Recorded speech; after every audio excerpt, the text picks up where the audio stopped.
Hi, ಎಲ್ಲರಿಗೂ ನಮಸ್ಕಾರ. ದಾರಿದೀಪ ಚಾನಲ್ಗೆ ಸ್ವಾಗತ. ನಾನು ನಿಮ್ಮ ನವೀನ್. ಇವತ್ತಿನ ಟಾಪಿಕ್ ಏನಂದರೆ, ತುಂಬ ಜನ ನನಗೆ ಕೇಳಿರೋದು, ಸರ್ ಬಿಸ್ನೆಸ್ ಮಾಡಿದ್ದೆ ಓಕೆನಾ, ಅಥವಾ ನನಗೆ ಎಕ್ಸಾಮ್ಸ್ ಬರಿತಾ ಇದ್ದೀನಿ, ಯಾವುದು ನನಗೆ ಸಕ್ಸಸ್ ಆಗ್ತಾ ಇಲ್ಲ, ರಿಸಲ್ಟ್ ಬರ್ತಾ ಇಲ್ಲ, ಏನು ಮಾಡೋದು ಸರ್, ಹಿಂಗೆ ಆದರೆ ನನಗೆ ಯಾರು ಹೆಣ್ಣು ಕೊಡ್ತಾ ಇಲ್ಲ. ಇದೆಲ್ಲ ರಿಯಾಲಿಟಿ. ಆಬ್ವಿಯಸ್ಲಿ ನೀವು exam after your degree, any degree ಮಾಡ್ತೀರಾ, ಪಾಪ ಎಲ್ಲ ನೀವು ಎಕ್ಸಾಮ್ಸ್ನ ತಯಾರಾಗಿ ಸ್ಟಾರ್ಟ್ ಮಾಡ್ತೀರಾ. ಅದೊಂದು ಸೊಸೈಟಿಯಲ್ಲಿ ಹೆಂಗಾಗ್ಬಿಟ್ಟಿದೆ ಅಂದರೆ, ನೀವು ಓಕೆ ಎಕ್ಸಾಮು ಪ್ರಿಪೇರ್ ಆಗ್ತಿದ್ದೀರಾ ಅಂದರೆ ನಿಮಗೆ ಒಂದು ಅಂದರೆ ಸೊಸೈಟಿಯಲ್ಲಿ ಒಂದು ಗೌರವ ಸಿಗ್ತಾ ಹೋಗುತ್ತೆ. ಸರ್ ನಾನು IAS ಪ್ರಿಪೇರ್ ಆಗ್ತಾಯಿದ್ದೀನಿ, KS ಪ್ರಿಪೇರ್ ಆಗ್ತಾಯಿದ್ದೀನಿ ಅನ್ನೋದು ಏನಾಗ್ಬಿಟ್ಟಿದೆ ಅಂದರೆ, ಒಂದು ತಲೆಯಲ್ಲಿ ಕೂತ್ಬಿಟ್ಟಿದೆ, ಅದು ಹೇಳ್ಕೊಂಡು ಮುಂದಕ್ಕೆ ಹೋಗ್ಬೋದು ಅಂತ. ಬಟ್ ರಿಯಾಲಿಟಿ ನೀವೇ ನೋಡ್ಕೊಳ್ಳಿ. ಇದೆಲ್ಲ ನಿಮ್ಮ ಕೆಪಾಬಿಲಿಟಿ ಇದೆಯಾ, ನೀವು IAS ಆಗ್ಬೋದಾ, ನೀವು KS ಆಗ್ಬೋದಾ ಅಂತ ನಾನು ಮಾಡಬೇಡಿ ಅಂತ ಹೇಳ್ತಾ ಇಲ್ಲ. ಬಟ್ ಎಲ್ಲರದು ಅವ್ರದ್ದು ಕೆಪಾಸಿಟಿ ಅಂತ ಇರ್ತದೆ. ನೀವು ಫಸ್ಟು ನಾನು ಹೇಳೋದು, ಫಸ್ಟು ಸಣ್ಣ ಸಣ್ಣ ಎಕ್ಸಾಮ್ಸ್, ಬ್ಯಾಂಕಿಂಗ್ ಎಕ್ಸಾಮ್ಸು, ಇನ್ಶೂರೆನ್ಸ್ ಎಕ್ಸಾಮ್ಸ್ನ ಟ್ರೈ ಮಾಡಿ. ನೀವು ಅದನ್ನು ಟ್ರೈ ಮಾಡಿ ಸಕ್ಸಸ್ ಆದಮೇಲೆ ನಿಮಗೊಂದು ಒಳ್ಳೆ ಕಾನ್ಫಿಡೆನ್ಸ್ ಸಿಗುತ್ತೆ, ಓಕೆನಾ. ಆ ಕಾನ್ಫಿಡೆನ್ಸ್ ತೊಗೊಂಡಾದ್ಮೇಲೆ ನೀವು ಅದಕ್ಕಿಂತ ಹೈಯರ್ ವರ್ಷನ್ದು ನೀವು ಟ್ರೈ ಮಾಡಿ. ಇಲ್ಲ ಅಂದರೆ ಏನಾಗುತ್ತೆ, ನೀವು ಬರೀ IAS ಬರೀ KS ಮಾಡ್ಕೊಂಡು ಕೂತ್ಕೊಂತೀರ ಅಂದರೆ ಇಟ್ಸ್ ವೆರಿ ವೆರಿ ಡಿಫಿಕಲ್ಟ್, ನಿಮಗೆ ತುಂಬ ಕಷ್ಟ ಆಗುತ್ತೆ. ಸೊ ನೀವು ಬಿಸ್ನೆಸ್ಸು, ಸರ್ ಬಿಸ್ನೆಸ್ಸು ಕೂಡ ಕಷ್ಟನೇ ಸರ್. ಯಾರು ನಿಮಗೆ ಹಾಕಿದ್ಕೊಳ್ಳೆ ಬಿಸ್ನೆಸ್ ಇನ್ವೆಸ್ಟ್ ಮಾಡಿದ್ಕೊಳ್ಳೆ ಬರಲ್ಲ, ಓಕೆನಾ. ನೀವು ಹೊಸ ಮಾಡೆಲ್ ಸ್ಟಾರ್ಟಪ್ ಮಾಡಿಕೊಂಡ್ರು ಇನ್ನೂ ಕಷ್ಟ.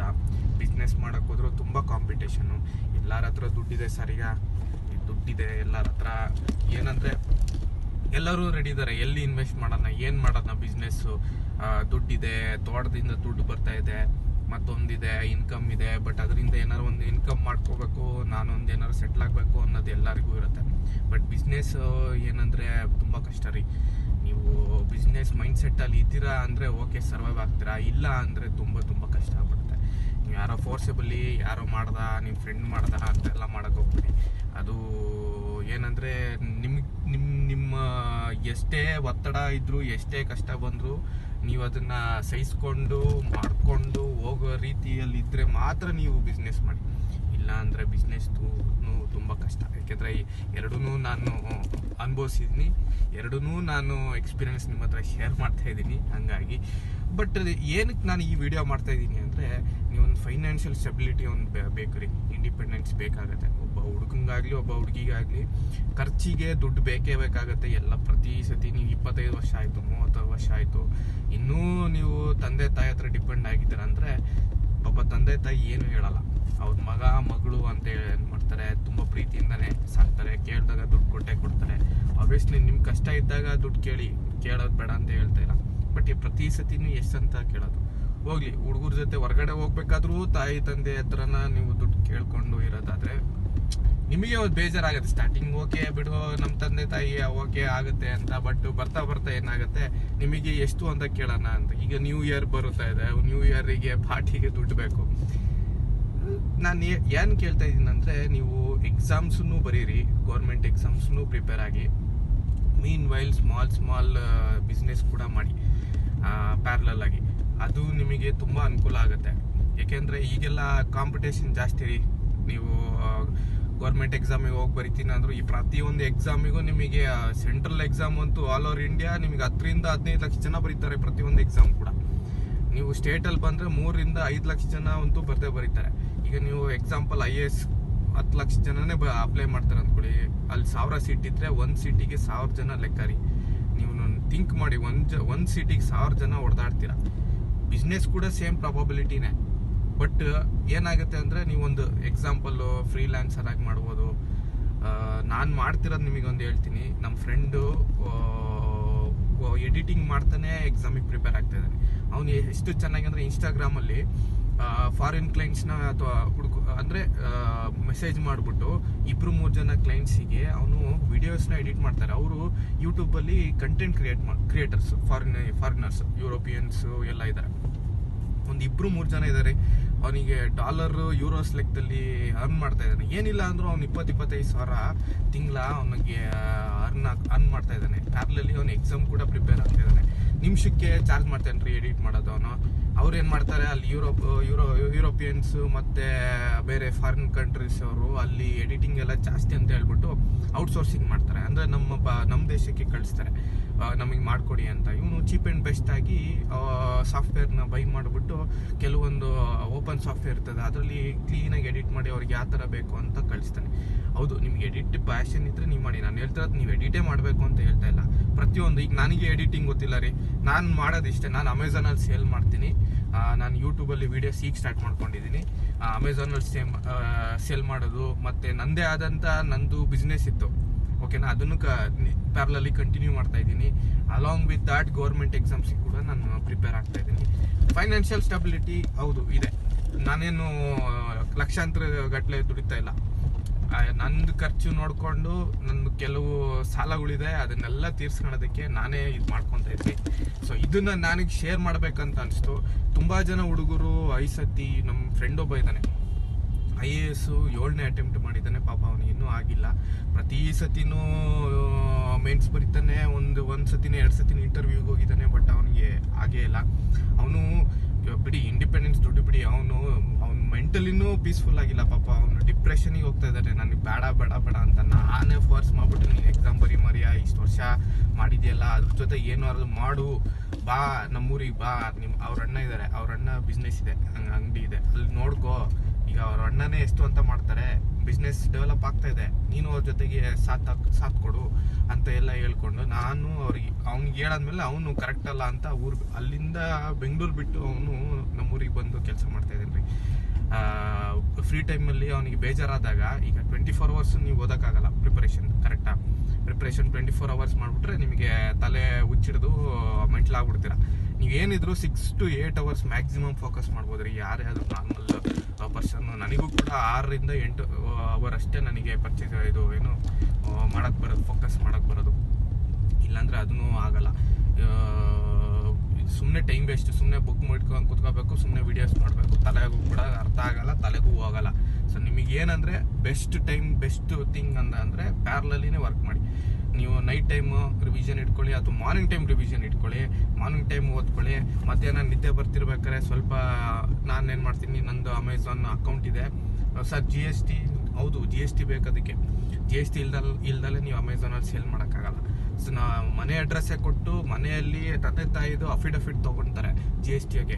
ಒಪ್ಪಿಗೆ ಇದೆ, ಮನೆಯಲ್ಲೇ ಅಡ್ರೆಸ್ ಕೊಟ್ಟು ಮಾಡ್ಬೋದು ಅಂತ. ನೀವೇನು ಅಂಗಡಿನೇ ಮಾಡ್ಬೇಕಂತ ಎಲ್ಲ, ದೊಡ್ಡ ಬಿಸ್ನೆಸ್ಸೇ ಮಾಡ್ಬೇಕಂತ ಎಲ್ಲ, ಫ್ರೀ ರೀ GST ಅಪ್ಲೈ ಮಾಡೋದು.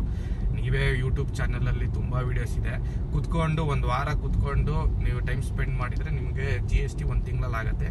ನೀವು ಆಮೇಲೆ ಯಾವ ಥರ ಪ್ರಾಡಕ್ಟ್ ಬೇಕು ಅನ್ನೋದು ಒಂದೆಲ್ಲ ರಿಸರ್ಚ್ ಮಾಡ್ಕೊಳ್ಳಿ. ರಿಸರ್ಚ್ ಮಾಡಿಬಿಟ್ಟು ಅಮೆಝಾನಲ್ಲಿ ಸೇಲ್ ಮಾಡ್ಬೋದು. ಇಲ್ಲ, ಅಮೆಝಾನಲ್ಲಿ ಆರ್ಡರ್ಸ್ ಆಗುತ್ತೆ, ನಿಮಗೆ ಆಗಿದ್ದು ಆರ್ಡರ್ಸ್ 50% ರಿಟರ್ನ್ ಆಗುತ್ತೆ. ರಿಟರ್ನ್ ಆಗಿರೋದು ಕೆಲವು ಡ್ಯಾಮೇಜ್ ಆಗಿ ಬರುತ್ತೆ, ಅದು ನೀವು ಕ್ಲೇಮ್ ಮಾಡ್ಕೋಬೋದು ಆ್ಯಸ್ ಎ ಸೆಲ್ಲರ್. ಏನಂದರೆ 50% ಆಗಲಿ. ಈಗ ನನಗೆ ನಾನು ತಿಂಗಳ 10 ರಿಂದ 12 ಸಾವಿರ ಅದರಲ್ಲೇ ದುಡಿತೀನಿ ರೀ. ನನಗೇನು, ನಾನೊಂದು ಅಡ್ವರ್ಟೈಸ್ ಮಾಡಲ್ಲ, ಮತ್ತೊಂದು ಮಾಡಲ್ಲ, ಏನಿಲ್ಲ. ನಾನು ಏನಂದರೆ ಸ್ವಲ್ಪ ತಲೆ ಉಪಯೋಗಿಸ್ಬಿಟ್ಟು ನನಗೆ ನಂದು ಎಲೆಕ್ಟ್ರಿಕ್ 2 ವೀಲರ್ ಹೀರೋ ಎಲೆಕ್ಟ್ರಿಕ್ ಮಾಡ್ತಾಯಿದ್ದೆ ನಾನು. ಅದು ಕಂಪ್ನಿ ಕ್ಲೋಸ್ ಆಗಿಬಿಡ್ತು. ಸೊ ಅದ್ರದ್ದು ಕಾಂಪೊನೆಂಟ್ಸ್, ಅದ್ರದ್ದು ಪಾರ್ಟ್ಸ್, ಸ್ಪೇರ್ ಪಾರ್ಟ್ಸ್ ಎಲ್ಲ ನಾನು ಅಮೆಝಾನಲ್ಲಿ ಮಾರಕ್ಕೆ ಸ್ಟಾರ್ಟ್ ಮಾಡಿದೆ. ಕಾಂಪಿಟೇಷನ್ ಇರಲಿಲ್ಲ ರೀ, ನಾನು ಸ್ಟಾರ್ಟ್ ಮಾಡಿದಾಗ ಯಾರೂ ಇರಲಿಲ್ಲ. ಈಗ ಇದ್ದಾರೆ, ಬಟ್ ಏನಂದರೆ ನಮಗೆ ಅದು ಕಾಂಪಿಟೇಟಿವ್ ಪ್ರೈಸಾಗಿ ಕೊಡ್ಬೋದು. ಹಂಗಾಗಿ ನಾನು ಸಸ್ಟೈನ್ ಆಗ್ತಾಯಿದ್ದೀನಿ, ಒಳ್ಳೆ ಬಿಸ್ನೆಸ್ಸು ನಡೀತಾ ಇದೆ. ಜಾಸ್ತಿ ತಲೆ ಕೆಡಿಸ್ಕೊಳಂಗಿಲ್ಲ. ಹೋಗುತ್ತೆ, ಅಮೆಝಾನವ್ರು ಬರುತ್ತೆ, ಪ್ಯಾಕ್ ಮಾಡಬೇಕು, ಅವರೇ ಬಂದು ತೊಗೊಂಡು ಹೋಗ್ತಾರೆ. ನೀವೇನು ಪ್ಯಾಕ್ ಮಾಡೋದು ಒಂದೇ ನಿಮ್ಮ ಕೆಲಸ, ಓಕೆನಾ. ಪ್ಯಾಕ್ ಮಾಡಿ ಅಮೆಝಾನರಲ್ಲಿ ನಾನು ಇರುವಾರ ನಾನು ಬೇರೆ ಕಡೆ ನಂದು ಇನ್ನೊಂದು ವರ್ಕು ಕೂಡ ಇದೆ. ನಾನು ಗೆಸ್ಟ್ ಲೆಕ್ಚರರ್ ಆಗಿ ಕೂಡ ನಾನು ವರ್ಕ್ ಮಾಡ್ತಾ ಇದ್ದೀನಿ ಪಾಲಿಟೆಕ್ನಿಕಲ್ಲಿ. ಸೊ ನಾನೇನು ಮಾಡ್ತೀನಿ, ಪ್ಯಾಕ್ ಮಾಡಿಬಿಟ್ಟು ನಾನು ಹೊರಗಡೆ ಇಡ್ತೀನಿ, ಅವ್ನು ಫೋನ್ ಮಾಡ್ತಾನೆ, ಅಲ್ಲೇ ಇಟ್ಟಿದ್ದೀನಿ, ತೊಗೊಂಡೋಗಪ್ಪ ಅಂತೀನಿ, ತೊಗೊಂಡೋಗ್ತಾನೆ. ಇಷ್ಟೇ ರೀ ನಾನು ಹೇಳ್ತಾ ಇರೋದು.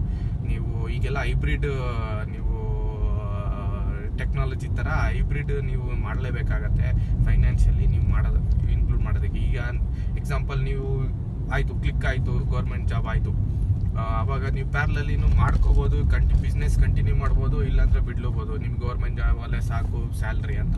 ಅಕಸ್ಮಾತ್ ನೀವು ಗೌರ್ಮೆಂಟ್ ಜಾಬ್ ಆಗಲಿಲ್ಲ, ಇದನ್ನೇ ಸ್ವಲ್ಪ ಸ್ಕೇಲ್ ಅಪ್ ಮಾಡ್ಬೋದು. ನಿಮ್ಗೆ ಆಲ್ರೆಡಿ ಬಿಸ್ನೆಸ್ ಐಡಿಯಾನು ಬಂದಿರುತ್ತೆ, ಒಂದು ತಕ್ಕ ಮಟ್ಟಿಗೆ ನೀವು ಸ್ಪೆಂಡು ಮಾಡಿರ್ತೀರ, ಒಂದು ಸ್ವಲ್ಪ ಬುದ್ಧಿನೂ ಕಲ್ತಿರ್ತೀರ. ಹಂಗಾಗಿ ನಿಮಗೊಂದು ಕಾನ್ಫಿಡೆನ್ಸ್ ಬರುತ್ತೆ ರೀ.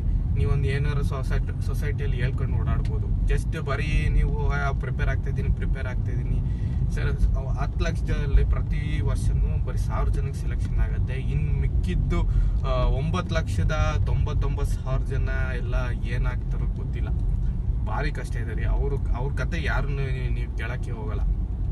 ಬರೀ ಪಾಸ್ ಆದವ್ರದ್ದು ನ್ಯೂಸ್ ಪೇಪರಲ್ಲಿ ಬರುತ್ತೆ, ನೀವು ಅದೇ ಮೋಟಿವೇಶನ್ ತೊಗೊತೀರಾ, ಅದನ್ನೇ ಮೈಂಡಲ್ಲಿದ್ದು ನಾನು ಹಾಗೇ ಬಿಡ್ತೀನಿ. ಹಾಗೆ ಖುಷಿ, ನನಗೂ ಸಂತೋಷ. ಬಟ್ ಆಲ್ವೇಸ್ ಸ್ವಲ್ಪ ನೆಗೆಟಿವ್ ಬಗ್ಗೆನೂ ಥಿಂಕ್ ಮಾಡಿ. ಯಾಕೆ ಹೇಳ್ತಾ ಇದ್ದೀನಿ ಅಂದರೆ, ಈಗ ನೋಡಿ, ಒಂದು ಊರಲ್ಲಿ ಬೆಂಕಿ ಬರುತ್ತಂತಾನೆ, ಒಂದು ಬೆಂಕಿ ಬೀಳುತ್ತಂತಾನೆ ಫೈರ್ ಸ್ಟೇಷನ್ನ ಮಾಡಿರ್ತಾರೆ. ಯಾಕೆಂದರೆ ನೆಗೆಟಿವ್ ಥಿಂಕ್ ಮಾಡಬೇಕು. ಯಾಕೆಂದರೆ ಏನೂ ಆಗಲ್ಲ, ನಾವು ನಮ್ಮೂರು ಸೇಫು, ನಮಗೆ ಆಂಬುಲೆನ್ಸ್ ಬೇಡ, ನಮ್ಮ ಆರೋಗ್ಯ ಚೆನ್ನಾಗಿರುತ್ತೆ ಅನ್ನೋದಕ್ಕಾಗಲ್ಲ. ಎನಿ ಟೈಮ್ ಏನು ಬೇಕಾದ್ರೂ ಆಗ್ಬೋದು. ಬ್ಯಾಕಪ್ ಪ್ಲ್ಯಾನ್ ಮಾಡ್ಕೊಳ್ಳಿ. ಬ್ಯಾಕಪ್ ಪ್ಲ್ಯಾನ್ಗಿಂತ ನಿಮಗೆ ಇದೊಂದು ಮೈಂಡ್ ಫ್ರೆಶಿಂಗ್ ಅಂತಲೇ ಅನ್ಕೋಬೋದು. ನೀವು 6 ಅವರ್ 8 ಅವರ್ ಓದ್ತೀರಾ, ಮೈಂಡ್ ಫ್ರೆಶ್ ಆಗಬೇಕು ಅಂದರೆ ಇದನ್ನು ಮಾಡಿ ಹೇಳ್ತೀನಿ. ನೀವು ಡೇ 1 ನಿಮಗೆ ಕಷ್ಟ ಆಗುತ್ತೆ, ನೀವು ಅದನ್ನೇ ಒಂದು ರುಟೀನ್ ಮಾಡಿಕೊಂಡು 20 ದಿವಸ 30 ದಿವಸ ರುಟೀನ್ ಮಾಡ್ಕೊಂಬಿಡಿ. ಡೈಲಿ ಅರ್ಧ ಗಂಟೆ ಸ್ಪೆಂಡ್ ಮಾಡಿ ಏನು ಮಾಡಬೇಕು ಅಂತ ತಾನಾಗೆ ಅದು ನಿಮಗೆ ಐಡಿಯಾ ಬರ್ತಾ ಹೋಗುತ್ತೆ. ಪ್ರತಿ ದಿವಸನೂ ಒಂದೊಂದು ಸ್ಟೆಪ್ ಮುಂದೆ ಇಟ್ಕೊತ ಹೋಗಿ. ಸೊ ನಂದು ಹೇಳೋದಿಷ್ಟೇ, ನಮ್ಮ ಹುಡುಗರಿಗೆ ಈಗಿನ ಜನ್ರೇಷನ್ನು ಕಾಂಪಿಟೇಷನ್ ಜಾಸ್ತಿ ರೀ. ನೀವು ಕೆಲಸನೇ ಬೇಕು ಅನ್ನೋದಕ್ಕಾಗಲ್ಲ. ಗೌರ್ಮೆಂಟ್ ಅವರು ಕಡಿಮೆ ಜನನ ತೊಗೊತಿದ್ದಾರೆ, ತೊಗೊಂಡ್ರು ಟೆಂಪ್ರರಿ ಲೆಕ್ಕದಲ್ಲಿ ತೊಗೊತಾ ಇದ್ದಾರೆ. 2-3 ವರ್ಷ ಮಾಡಿಸ್ಕೊತಾರೆ, ಮತ್ತೆ ವಾಪಸ್ ಕಳಿಸ್ತಾ ಇದ್ದಾರೆ. ಸೊ ಗೌರ್ಮೆಂಟ್ ಹತ್ರನೂ ದುಡ್ಡಿಲ್ಲ, ನಿಮಗೆಲ್ಲ ಪರ್ಮನೆಂಟ್ ತೊಗೊಂಡ್ಬಿಟ್ಟು ಜಾಸ್ತಿ ಸ್ಯಾಲ್ರಿ ಕೊಟ್ಬಿಟ್ಟು ಪೆನ್ಷನ್ನು EPF ಅವೆಲ್ಲ ಕೊಡೋದಕ್ಕೆ. ಹಂಗಾಗಿ ಏನು ಮಾಡ್ತಾ ಇದ್ದಾರೆ ಅಂದರೆ, ಪ್ರಾಜೆಕ್ಟ್ ಬೇಸ್ ಮೇಲೆ ತೊಗೊತಾರೆ, ಪ್ರಾಜೆಕ್ಟ್ ಬೇಸ್ ಮೇಲೆ ಕರೀತಾರೆ. ನನಗೂ ಗೆಸ್ಟ್ ಲೆಕ್ಚರ್ ಈಗ ಕರೆದಿರೋದು 2012ರಲ್ಲಿ ಪಾಲಿಟೆಕ್ನಿಕ್ ಕಾಲೇಜು ಕರ್ನಾಟಕದ್ದು ಕರೆದಿದ್ದು. 2012ರಿಂದ ಇಂಟೇಕ್ ಅಂದರೆ ರೆಕ್ರೂಟೇ ಮಾಡಿಲ್ಲ. ಬರೀ ಗೆಸ್ಟ್ ಲೆಕ್ಚರ್ನ ಕರೆದ್ಬಿಟ್ಟು ಈ ಒಬ್ಬಂಗೆ ಪರ್ಮನೆಂಟಾಗಿ ತೊಗೊಂಡು ಮಾಡೋಂಥ ಕೆಲಸ ಇರೋದಲ್ಲ, ಅವ್ರಿಗೆ ಕೂಡ ಸಂಬಳಕ್ಕೆ ನಮಗೆ 3 ಜನ ಕೊಡ್ತಾ ಇದ್ದಾರೆ ಗೊತ್ತಾ. ಅದೇ ಸೇಮ್ ಕೆಲಸ ಆಗ್ತದೆ ಅವರಿಗೆ. ಸೊ ಅವರು ಗೌರ್ಮೆಂಟ್ ಅವ್ರು ಮಾಡ್ತಿರೋದೇ ಹಂಗೆ. ಸೊ ಏನಾಗುತ್ತೆ ಅಂದರೆ, ನಾವು ಬರ್ತಾ ಏನು ಈಗಿಂದು ಪರಿಸ್ಥಿತಿ ಹೆಂಗಿದೆ ಅದಕ್ಕೆ ನಾವು ಅನುಗುಣವಾಗಿ ನಾವೇನು ಮಾಡಬೇಕಾಗತ್ತೆ, ಪ್ಲ್ಯಾನ್ ಮಾಡಬೇಕಾಗತ್ತೆ. ನಾವು ಅಪ್ಪ ಹಾಕಿದ ಹಾಲಿನ ಮರ ಥರನೇ, ಇಲ್ಲ ನಾನು ಗೌರ್ಮೆಂಟ್ ಜಾಬಿಗೆ ಹೋಗ್ತೀನಿ. ಇನ್ನೊಂದು ಮೈಂಡ್ ಸೆಟ್ ಏನಂದರೆ, ಬಿಸ್ನೆಸ್ ಅಂದರೆ ಫ್ಲಾಪೇ ಆಗಿಬಿಡುತ್ತೆ. ಇಲ್ಲ, ರಿಸ್ಕ್ ಎರಡರಲ್ಲೂ ಇದೆ ರೀ. ನಿಮಗೆ ಬಿಸ್ನೆಸ್ಸಲ್ಲಿ ಹೋದರೆ ಟೈಮು ಮನಿ ಎರಡೂ ಫ್ಲಾಪ್ ಆದರೆ ಟೈಮು ಮನಿ ಎರಡೂ ಹೋಗುತ್ತೆ. ಅದೇ ನಿಮಗೆ ಗೌರ್ಮೆಂಟ್ ಜಾಬಲ್ಲಿ ಕ್ಲಿಕ್ ಆಗಲಿಲ್ಲ ಅಂದರೆ ಟೈಮ್ ಅಂತೂ ಪೂರ್ತಿ ಹೋಗುತ್ತೆ. ಓಕೆನಾ. ಬಟ್ ಎರಡರಲ್ಲೂ ಫ್ಲಾಪ್ ಆದರೂ ಪರವಾಗಿಲ್ಲ, ಎರಡರಲ್ಲೂ ನಿಮಗೆ ಎಕ್ಸ್ಪೀರಿಯನ್ಸ್ ಸಿಗುತ್ತಾ. ಓಕೆನಾ. ನಿಮಗೆ ಓದಿ ಏನಾಗುತ್ತೆ, ನಾಲೆಡ್ಜ್ ಸಿಕ್ಕಿರುತ್ತಾ, ಪ್ರಪಂಚ ಹೆಂಗೆ ನಡೀತಾ ಇದೆ ಅನ್ನೋದು ಒಂದು ನಿಮಗೆ ಗಮನಕ್ಕೆ ಬರುತ್ತಾ. ಪ್ರತಿಯೊಂದು ಫೀಲ್ಡು ಓದ್ತೀರಾ, ಎಕನಾಮಿಕ್ಸು ಓದ್ತೀರಾ, IAS ಆದರೆ ಅದ್ರಲ್ಲಿ ಜಿಯೋಗ್ರಫಿನೂ ಓದ್ತೀರಾ, ಎನ್ವೈರನ್ಮೆಂಟ್ ಬಗ್ಗೆನೂ ಓದ್ತೀರಾ, ಪ್ರಚಲಿತ ವಿದ್ಯಮಾನಗಳು ಏನೇನು ನಡೀತಾ ಇದೆ, ಕರೆಂಟ್ ಅಫೇರ್ಸ್ ಬಗ್ಗೆನೂ ನೀವೆಲ್ಲ ಓದ್ತೀರಾ. ಸ್ವಲ್ಪ ನಿಮಗೆ ನಾಲೆಡ್ಜ್ ಇರುತ್ತೆ ರೀ. ನೀವು ಏನಿಲ್ಲ, ಆ ನಾಲೆಡ್ಜ್ನ ಪ್ರಾಕ್ಟಿಕಲ್ ಆಗಿ ಸ್ವಲ್ಪ ಬಿಸ್ನೆಸ್ಸಲ್ಲಿ ಯೂಸ್ ಮಾಡ್ಕೊತ ಹೋಗಿ. ನಾನು ಅಷ್ಟೇ ಹೇಳ್ತಾ ಇರೋದು. ಓಕೆನಾ. ನೋಡಿ, ಇದು ನಮ್ಮ ತಂದೆ ಕಾರು. ಓಕೆನಾ. ಅದು ಪೆಟ್ರೋಲ್ ನಾನೇ ಹಾಕ್ಸ್ಕೊಂತೀನಿ. ಅಟ್ಲೀಸ್ಟ್ ನೀವು ಪೆಟ್ರೋಲ್ ಹಾಕ್ಸ್ಕೊಂಡು ಓಡಾಡ್ತಾ ಇದ್ದೀರಾ, ಏನಾರ ಸರ್ವಿಸ್ ಇದ್ದಾಗ ಸರ್ವಿಸಿಗೆ ದುಡ್ಡು ಕೊಡ್ತೀರಾ, ಅಷ್ಟು ಮಾಡಿದ್ರೆ ನಿಮ್ಗೊಂದು ಕಾನ್ಫಿಡೆನ್ಸ್ ಬರುತ್ತೆ. ಆ ಕಾನ್ಫಿಡೆನ್ಸಿಂದಲೇ ನೀವು ಮುಂದೆ ಹೋಗೋದು. ಓಕೆನಾ. ಅಷ್ಟು ನಾನು ಹೇಳೋಕ್ಕೆ ಇಷ್ಟಪಡ್ತೀನಿ. ಮಾಡಿ ಎಕ್ಸಾಮಿಗೂ ಪ್ರಿಪೇರ್ ಆಗಿ, ಸಣ್ಣ ಎಕ್ಸಾಮಿಂದನೇ ಹೋಗಿ ಫಸ್ಟು ಬ್ಯಾಂಕಿಂಗ್ ಎಕ್ಸಾಮು ಅದನ್ನು ತಯಾರು ಮಾಡಿಕೊಂಡು ನಿಮಗೆ ಒಂದು ಅಲ್ಲಿ ಪಾಸ್ ಆದಮೇಲೆ ಒಂದು ಕಾನ್ಫಿಡೆನ್ಸ್ ಬರುತ್ತೆ. ಆಮೇಲೆ ಬ್ಯಾಂಕಿಂಗ್ ಎಕ್ಸಾಮ್ ಲೆವೆಲ್ಸ್ ಎಲ್ಲ ಸೈಡಿಗೆ ಇಟ್ಬಿಡಿ. ನಿಮಗೇನು ultimate IAS KS group A ಹುದ್ದೆಗಳು ಏನಿದ್ದಾವೆ ಅದಕ್ಕೆ ಚೆನ್ನಾಗಿ ಕುತ್ಕೊಂಡು ಓದಿ. ಯಾಕಂದರೆ ಆಲ್ರೆಡಿ ಕಾನ್ಫಿಡೆನ್ಸ್ ಇರುತ್ತೆ. ನಿಮಗೆ ಟೈಮ್ ಮಾಡ್ಕೋಬೇಕು ಅಂದರೆ ಆಗುತ್ತೆ, ಮಾಡಲೇಬೇಕು ಅಂದರೆ ಎಲ್ಲ ಟೈಮ್ ಆಗುತ್ತೆ. ನೀವು ಕೆಲ್ಸಕ್ಕೆ ಹೋಗಿನೂ ಮಾಡ್ಕೋಬೋದು. ಓಕೆನಾ. ನೀವು ಮಾಡ್ಕೊಳ್ಳಿ, ಅಷ್ಟು ನಾನು ಹೇಳ್ತೀನಿ. ಪ್ಯಾರಲಲ್ಲಿ ನೀವೇನಾದರೂ ಸೋರ್ಸ್ ಆಫ್ ಇನ್ಕಮ್ ಬರೋದಕ್ಕೆ ಮಾಡ್ಕೊಳ್ಳೇಬೇಕು. ಓಕೆನಾ. ನಂದಾಗಿದ್ದರೆ ನಾನು ಹೇಳಿದ್ದೆ ಎಡಿಟಿಂಗ್ ಮಾಡ್ತಾ ಇದ್ದಾನೆ ನಮ್ಮ ಹುಡುಗ ಅಂತ. ನಿಮ್ಗೆ ಯಾವ್ದಾರ ಸ್ಕಿಲ್ಸ್ ಇದ್ದರೆ ಅದರಲ್ಲೂ ಮಾಡ್ಬೋದು. ಟೀಚಿಂಗ್ ಸರ್, ನೀವು ಓದಿರೋದೆ ಈಗ IAS KS ಓದಿದ್ದೀರಾ, ನಿಯರ್ ಬೈ ಯಾವ್ದಾರ ಕೋಚಿಂಗ್ ಇನ್ಸ್ಟಿಟ್ಯೂಟ್ ಇದೆ, ಹೋಗಿ ಅಪ್ರೋಚ್ ಮಾಡಿ. ಅಟ್ಲೀಸ್ಟ್ ಮೇನ್ಸ್ ತನಕ ಹೋಗಿದ್ದೀರಾ ಅನ್ನೋದೊಂದು ಅಪ್ಲೈ ಇದು ನಿಮ್ದು ಹಾಲ್ ಟಿಕೆಟ್ ಇರುತ್ತಲ್ಲ, ಮೇನ್ಸ್ ತನಕ ಹೋಗಿದ್ದೀರಾ ಅಂತ ಒಂದು ಹಾಲ್ ಟಿಕೆಟ್ ಇರುತ್ತಲ್ಲ, ಅದನ್ನೇ ತೋರಿಸಿ. ಆರಾಮಾಗಿ ನೀವು ಟೀಚಿಂಗ್ ಮಾಡಿಕೊಂಡು ಆರಾಮಾಗಿ ಒಂದು 10,000ನೇ ಬರಲಿ ತಿಂಗಳ, ನಿಮಗೂ ರಿವಿಷನ್ ಆಗುತ್ತೆ, ಪ್ರತಿಯೊಬ್ಬರಿಗೂ ಹೇಳ್ಕೊಟ್ಟಂಗೂ ಆಗುತ್ತೆ ತಾನೆ. ಟೀಚಿಂಗ್ ಮಾಡ್ಕೊಳ್ಳಿ, ಎಡಿಟಿಂಗ್ ಇಷ್ಟಂದ್ರೆ ಎಡಿಟಿಂಗ್ ಮಾಡ್ಕೊಳ್ಳಿ. ಇನ್ನೂ ಒಬ್ಬ ನಮ್ಮ ಫ್ರೆಂಡ್ ಏನು ಮಾಡ್ತಿದ್ದಾನೆ ಅಂದರೆ, ನಿಮಗೆ ಅವನೊಂದು ಕ್ಯಾಮ್ರಾ ತೊಗೊಂಡಿದ್ದಾನೆ, 60-70 ಸಾವಿರದ ಕ್ಯಾಮ್ರಾ ತೊಗೊಂಡಿದ್ದಾನೆ. ಫ್ರೀಲ್ಯಾನ್ಸಿಂಗ್ ಮಾಡ್ತಾ ಇದ್ದಾನೆ. ಯಾವ್ದಾರ ಮದುವೆಗೆ ಫಂಕ್ಷನಿಗೆ ಕರೀತಾರಲ್ಲ, ಇವೆಂಟ್ ಮ್ಯಾನೇಜರ್ಸ್ ಇರ್ತಾರೆ, ಅವರು ಕರೆದುಬಿಟ್ಟು ಏನು ಮಾಡ್ತಾರೆ, ನೀವು ಇಲ್ಲೊಂದು ಬರ್ರಿ ಅಂತ ಒಂದು ಟೀಮ್ ಮಾಡ್ಕೊಂಡು 5-6 ಜನನ ಕರ್ಕೊಂಡು ಹೋಗ್ಬಿಡ್ತಾರೆ. ಕರ್ಕೊಂಡು ಹೋಗಿದಾಗ ಮಾಡಿಸ್ತಾರೆ. ಇವನಿಗೊಂದು 5,000-6,000 ರೂಪಾಯಿ ಒಂದೊಂದು ಶೋಗೆ ಅಂತೀನಿ, ಒಂದೊಂದು ಫಂಕ್ಷನಿಗೆ ಕೊಡ್ತಾರೆ ರೀ. ಡಿಪೆಂಡು, ಅದು ಯಾವ ಥರ ಬಜೆಟ್ ಇದೆ ಫಂಕ್ಷನ್, ಅದ್ರದ್ದು ಮೇಲೆ ಡಿಪೆಂಡು. ನೀವು ಇನ್ನೂ ಪ್ರೀ ವೆಡ್ಡಿಂಗ್ ಶೂಟು ಅಲ್ಲಿ ರೆಸಾರ್ಟ್ ಹೋದರೆ ಅವರೇ ಎಲ್ಲ ನೋಡ್ಕೊತಾರೆ, ಊಟ ತಿಂಡಿ ಎಲ್ಲ. ದುಡ್ಡು ಕೂಡ ಬರುತ್ತೆ, ನಿಮಗೆ ಎಕ್ಸ್ಪೀರಿಯನ್ಸ್ ಕೂಡ ಆಗುತ್ತೆ, ಹೊರಗಡೆ ಪ್ರಪಂಚನೂ ನಾಲೆಡ್ಜ್ ಬರುತ್ತೆ. ಇದು ಎಕ್ಸಾಂಪಲ್ ನಾನು ಹೇಳ್ತಾ ಇರೋದು. ನೀವು ಮಾಡಿ, ನೀವು ಬರೀ ಓದ್ತೀನಿ ನಾನು ಮನೇಲಿ ಕೂತ್ಕೊಂಡು ಆರಾಮಾಗಿ ಓದ್ತೀನಿ, ಪಾಸ್ ಆಗಿಬಿಡ್ತೀನಿ, ಇಲ್ಲ. ನೀವು 6 hours ಮಾತ್ರ ಓದೋಕ್ಕಾಗೋದು. ನಾನು ಹೇಳ್ತೀನಿ, ಓದ್ತಿದ್ದೇನಲ್ಲ, ನನಗೆ ಎಕ್ಸ್ಪೀರಿಯನ್ಸ್ ಇದೆ. ಪ್ಯಾರಲಲ್ಲಿ ಏನಾದ್ರು ಮಾಡ್ಕೊಳ್ಳಿ. ಈಗಿಂದು ಕಾಂಪಿಟೇಷನ್ನು ತುಂಬ ಇದೆ, ನೀವು ನೆಗ್ಲೆಕ್ಟ್ ಮಾಡಬೇಡಿ. Plan A, plan B, plan C, plan D ಎಲ್ಲ ಮಾಡ್ಕೊಳ್ಳಿ. ಮದುವೆ ಲೇಟ್ ಆದರೂ ಪರವಾಗಿಲ್ಲ, ಫಸ್ಟು ಸೆಟಲ್ ಆಗಿ, ಓಕೆನಾ? ಇಲ್ಲ ಸೆಟಲ್ ಆಗೋಕ್ಕಾಗಲಿಲ್ವಾ, ಮದುವೆ ವಯಸ್ಸು ಬಂತ, ಇನ್ನೇನು ಮುಗಿತಾವಂತ ಯಾವ್ದಾರ, ಅದಕ್ಕೆ ನಾನು ಹೇಳ್ತಾ ಇರೋದು, ಸೈಡ್ ಬಿಸ್ನೆಸ್ ಮಾಡ್ಕೊಳ್ಳಿ. ಅಪ್ರೋಚ್ ಮಾಡ್ಬೋದು, ಮದುವೆ ಆಗ್ಬೋದು, ಆಮೇಲೆ ಮದುವೆ ಆದಮೇಲೆ ನಿಮಗೆ ಗೌರ್ಮೆಂಟ್ ಜಾಬು ಆಗ್ಬೋದು ಓದಿರೋದು ಅಲ್ವಾ. ಹಾಗಾಗಿ ಆಲ್ ದಿ ಬೆಸ್ಟ್. ಇನ್ನೇನಾದರೂ ಇದ್ರ ಬಗ್ಗೆ ಸರ್ ಬಿಸ್ನೆಸ್ ಮಾಡೋದಾಗಿರ್ಬೋದು, ಸರ್ ಎಜುಕೇಷನ್ ರಿಲೇಟೆಡ್ ಎಕ್ಸಾಮ್ಸ್ ಬಗ್ಗೆ ಆಗಿರ್ಬೋದು, ಏನೇ ಇದ್ರೂ ನನಗೆ ಆ್ಯಸ್ ಎ ಅಣ್ಣನೋ ತಮ್ಮನೋ ನನ್ನ ಹತ್ರ ಡಿಸ್ಕಸ್ ಮಾಡ್ಬೋದು. ನನ್ನ ಇನ್ಪುಟ್ಸ್, ನನಗೇನು ಗೊತ್ತಿದೆ, ನನ್ನ ಎಕ್ಸ್ಪೀರಿಯೆನ್ಸ್ನ ನಿಮ್ಮ ಹತ್ರ ಶೇರ್ ಮಾಡ್ಕೊತೀನಿ. ನಿಮಗೆ ಒಂದು ಅಮೆಝಾನಲ್ಲಿ ಸೆಲ್ ಮಾಡೋದಾಗಿರ್ಬೋದು, GST ಮಾಡೋದಾಗಿರ್ಬೋದು, ಅದ್ರ ಬಗ್ಗೆ ನಾಲೆಡ್ಜು, ಬಿಸ್ನೆಸ್ ಬಗ್ಗೆ ನಾಲೆಡ್ಜು, ಅದು ಕೂಡ ನಾನು ನಿಮಗೆ ಹೆಲ್ಪ್ ಮಾಡ್ತೀನಿ. ಅಥವಾ ಯೂಟ್ಯೂಬಲ್ಲಿ ಏನು ಗೊತ್ತಿರಿ, ನೀವು ಪ್ರಿಪೇರ್ ಆಗ್ತಿದ್ದಾಗ ನೀವು ಸ್ಟಾರ್ಟ್ ಮಾಡಿಬಿಟ್ರೆ ಯೂಟ್ಯೂಬ್ ಎಲ್ಲ ನಿಮಗೆ 2-3 ವರ್ಷ ಬೇಕು. ಅಷ್ಟು ಸುಲಭ ಅಲ್ಲ. ನೀವು ಫಾಲೋವರ್ಸ್ನ, ಸಬ್ಸ್ಕ್ರೈಬರ್ಸ್ನ ಗೇನ್ ಮಾಡಿ, ವಾಚ್ ಅವರ್ಸ್ನ ನೀವು ಜಾಸ್ತಿ ಮಾಡೋದು. ಸೊ ನೀವೀಗ ಅದು 2-3 ವರ್ಷ ಬೇಕೇ ಬೇಕು. ಅದಕ್ಕೆ ನಿಮಗೆ ಕನ್ಸಿಸ್ಟೆನ್ಸಿ ಬೇಕೇ ಬೇಕು, ಪೇಷನ್ಸ್ ಇರಬೇಕು, ಕಂಟೆಂಟ್ ಮಾಡಬೇಕು. ಸೊ ನಾನು ಹೇಳೋದು, ನೀವು ಅದು ಪ್ರಿಪ್ರೇಷನ್ ಜೊತೆನೇ ಇದನ್ನು ಸ್ಟಾರ್ಟ್ ಮಾಡಿಬಿಟ್ರೆ ಇದೊಂಥರ ಇನ್ವೆಸ್ಟ್ಮೆಂಟ್ ಇದ್ದಂಗೆ. ಇದನ್ನ ಟೈಮ್ನ ಇನ್ವೆಸ್ಟ್ ಮಾಡ್ತಾ ಇರಿ. ಎಲ್ಲ ಫ್ರೀ ಇದೆ ಅಲ್ರಿ ಯೂಟ್ಯೂಬಲ್ಲಿ. ಒಳ್ಳೆ ಮೊಬೈಲ್ ಇಟ್ಕೊಂಡಿರ್ತೀರಾ, ಸ್ಮಾರ್ಟ್ಫೋನು ರೆಕಾರ್ಡ್ ಮಾಡಿ ಅದನ್ನೇ ಅಪ್ಲೋಡ್ ಮಾಡಿ, ಒಳ್ಳೆ ಕಂಟೆಂಟ್ ಬಿಡಿ. ನಿಮಗೂ ಒಂದು ಮೈಂಡ್ ಫ್ರೆಶ್ ಆಗುತ್ತೆ. ಮತ್ತು ಮಾಮೂಲಿ ಟೈಮಲ್ಲಿ ಓದೋದು ಫೋಕಸ್ ಮಾಡ್ಕೊಳ್ಳಿ. ಬೇಜಾರಾಯ್ತಾ, ಕಂಟೆಂಟ್ ಕ್ರಿಯೇಟ್ ಮಾಡ್ಕೊಳ್ಳಿ. ಏನಾದರೂ ಒಂದು ಮಾಡಿ ಅಷ್ಟೇ ನಾನು ಹೇಳ್ತಾ ಇರೋದು. ಒಂದು ದುಡ್ಡು ಬರೋಂಗೆ ಏನಾದರೂ ಮಾಡಿ. ಫೈನಲಿ ಏನಿದ್ರು ಬಟ್ಟೆ ಅದಕ್ಕೆ ದುಡ್ಡು ಅಷ್ಟೇ ಕೇಳೋದು. ಯಾರೇ ಆಗಿರ್ಬೋದು, ನಮ್ಮ ತಂದೆ ತಾಯಿ ಆಗಿರ್ಬೋದು, ನಾನೇ ಆಗಿರ್ಬೋದು, ನಾನು ಹೇಳ್ಕೊಳೋದು ಅಷ್ಟೇ. ದುಡ್ಡು ಮಾಡ್ತಾ ಇದೆಯೇನಪ್ಪ, 10,000ನೇ, 5,000ನೇ, 20,000ನೇ, 50,000ನೇ, very good, well and good. ಅದನ್ನೇ ಡೆವಲಪ್ ಮಾಡು, ಸೇವ್ ಮಾಡು. ನೀನು ಎಷ್ಟು ಗಳಿಸ್ತಿದ್ಯಾ ಅನ್ನೋದು ಇಂಪಾರ್ಟೆಂಟ್ ಆಗಲ್ಲ, ಎಷ್ಟು ಸೇವ್ ಮಾಡ್ತೀಯ ಅನ್ನೋದು ಇಂಪಾರ್ಟೆಂಟು. ನೀನು ಬೆಂಗಳೂರಲ್ಲಿ 1.5 ಲಕ್ಷ ತೊಗೊಂಡು ಅಲ್ಲಿ ಬಾಡಿಗೆ ಎಲ್ಲ ಕಟ್ಕೊಂಡು ಮಾಲ್ ಗೀಲಿಗೆಲ್ಲ ಹೋಗಿ ಮೂವಿಗೆ 1,000 ರೂಪಾಯಿದು ಟಿಕೆಟ್ ಕೊಟ್ಟು ನೋಡಿಕೊಂಡು ತಿಂಗ್ಳಿಗೆ ನೀನು 10,000 20,000 ಸೇವ್ ಮಾಡೋದಕ್ಕೂ ಹೊಡೆದಾಡ್ತಾ ಇದೆಯಾ? ಆಗ್ತಾ ಇಲ್ಲ. 50,000ನೂ ಸೇವ್ ಆಗ್ತಾ ಇಲ್ಲ ಅಂದರೆ ಏನಕ್ಕೆ ಅಲ್ಲಿ ಮಾಡಬೇಕು? ಓಕೆ, ಎಂಜಾಯ್ ಮಾಡ್ತಾ ಇದ್ದೀರಾ, ಎಷ್ಟಂತ ಎಂಜಾಯ್ ಮಾಡೋಕ್ಕಾಗತ್ತೆ ರೀ? ನೀವು ಅದೇ ಮಾಲಿಗೆ ಎಷ್ಟತಿ ಅಂತ ಹೋಗೋಕ್ಕಾಗತ್ತೆ? ನೀವು ಅದೇ ನಿಮ್ಮ ಊರಲ್ಲಿ 50,000ನೇ ದುಡ್ದು 20,000ನೇ ಖರ್ಚಾಗಲಿ. ಮನೆ ಇರುತ್ತಾ, ಸ್ವಂತ ಮನೆ ಇರುತ್ತಾ, ಜಾಗ ಇರುತ್ತಾ, ಓಡಾಡೋದಕ್ಕೇನು ಕಾರೇ ಬೇಕಂತ ಏನಿಲ್ವಾ? ನೀವು 20-25,000 ಆರಾಮಾಗಿ ಸೇವ್ ಮಾಡ್ಬೋದಲ್ರಿ. ನಮ್ಮಂಥ ಊರಲ್ಲಿ ಆರಾಮಾಗಿ ಹಳ್ಳಿಯಲ್ಲಿ ಇದ್ಬಿಟ್ರೆ ಸುತ್ತಮುತ್ತ ಎಲ್ಲರ, ಈಗ ನಾವು ಗೆಸ್ಟ್ ಲೆಕ್ಚರ್ ಪಾಠ ಮಾಡ್ಬಿಟ್ಟು ಒಂದು 40-50,000 ದುಡ್ದು ಆರಾಮಾಗಿ ನನ್ನ ಖರ್ಚು ಏನಿಲ್ಲ ರೀ. ತಿಂಗ್ಳಿಗೆ 3,000-5,000 ನಂದು ಅಷ್ಟೇ ಖರ್ಚು. ಮಿಕ್ಕಿದ್ದೆಲ್ಲ ನಾನೇನು ಸೇವ್ ಮಾಡಲ್ವೇನ್ರಿ? ಅಷ್ಟೇ ನಾನು ಹೇಳ್ತಾ ಇರೋದು. ನಿಮ್ಮ ಮೈಂಡ್ ಸೆಟ್ ಹೆಂಗಿದೆ ಅದ್ರ ಮೇಲೆ ನಿಮ್ಮ ಡೆವಲಪ್ಮೆಂಟ್ ಆಗುತ್ತೆ. ನಾನು ಎಲ್ಲ 5 ವರ್ಷ ಬಿಸ್ನೆಸ್ ಮಾಡಿದ್ದೆ, ಒಳ್ಳೆ ಚೆನ್ನಾಗಿತ್ತು. ಬಟ್ ನನ್ನ ಗ್ರಾಚಾರ, ನನ್ನ ಬಿಸ್ನೆಸ್ಸಿಂದು ಹೀರೋ ಎಲೆಕ್ಟ್ರಿಕ್ ಕಂಪ್ನಿನೇ ಕ್ಲೋಸ್ ಆಗ್ಬಿಡ್ತು. ಆದರೂ ನಾವು ಈಗ ಪ್ರಾಬ್ಲಮ್ ಸಾಲ್ವ್ ಆಗುತ್ತೆ ಕಂಪ್ನಿದು ಅಂತ ಹೇಳ್ಬಿಟ್ಟು ನಾನು ಸೇವ್ ಮಾಡೋದೆಲ್ಲ ಹಾಕ್ಬಿಟ್ಟೆ. ದಡ್ತನ ಮಾಡಿದೆ. ಅದಾದಮೇಲೆ ಇಲ್ಲ ನನಗೊಂದು ಸ್ಟೇಬಲ್ ಇನ್ಕಮ್ ಬರಲೇಬೇಕು ಅಂತೇಳಿ ನಾನು ಗೌರ್ಮೆಂಟ್ ಜಾಬಿಗೆ ಟ್ರೈ ಮಾಡ್ತಾಯಿದ್ದೀನಿ. ಮೀನ್ ವೈಲ್ ಗೆಸ್ಟ್ ಲೆಕ್ಚರಿಂಗು ಮಾಡ್ತಾಯಿದ್ದೀನಿ ಪಾಲಿಟೆಕ್ನಿಕಲ್ಲಿ. ಮೀನ್ ವೈಲು ಅಮೆಝಾನಲ್ಲಿ ಸೆಲ್ಲು ಕೂಡ ಮಾಡ್ತಾಯಿದ್ದೀನಿ. ಆಮೇಲೆ ನನ್ನ ಹೀರೋ ಎಲೆಕ್ಟ್ರಿಕ್ 2 ವೀಲರ್ದು ಯಾವ್ದಾರ ಗಾಡಿದು ಕಂಪ್ಲೇಂಟ್ಸ್ ಬಂದರೆ ಸರ್ವಿಸ್ ಕೂಡ ನಾನೇ ಖುದ್ದಾಗಿ ಮಾಡ್ತಾಯಿದ್ದೀನಿ. ಯಾವ ಸರ್ವಿಸು ಹುಡುಗೋ ಇಲ್ಲ, ಯಾರೂ ಇಲ್ಲ, ನನಗೆ ಗೊತ್ತು ಏನೇನು ಮಾಡಬೇಕು ಅಂತ. ಮೆಕ್ಯಾನಿಕಲ್ ಪಾರ್ಟ್ ಟೈರ್ ಬಿಚ್ಚೋದು ಹಾಕೋದು ನಾನು ಹೊರಗಡೆ ತಗೊಂಡೋಗ್ಬಿಡ್ತೀನಿ, ನನಗೆ ಅದು ಬರಲ್ಲ ಅಷ್ಟು.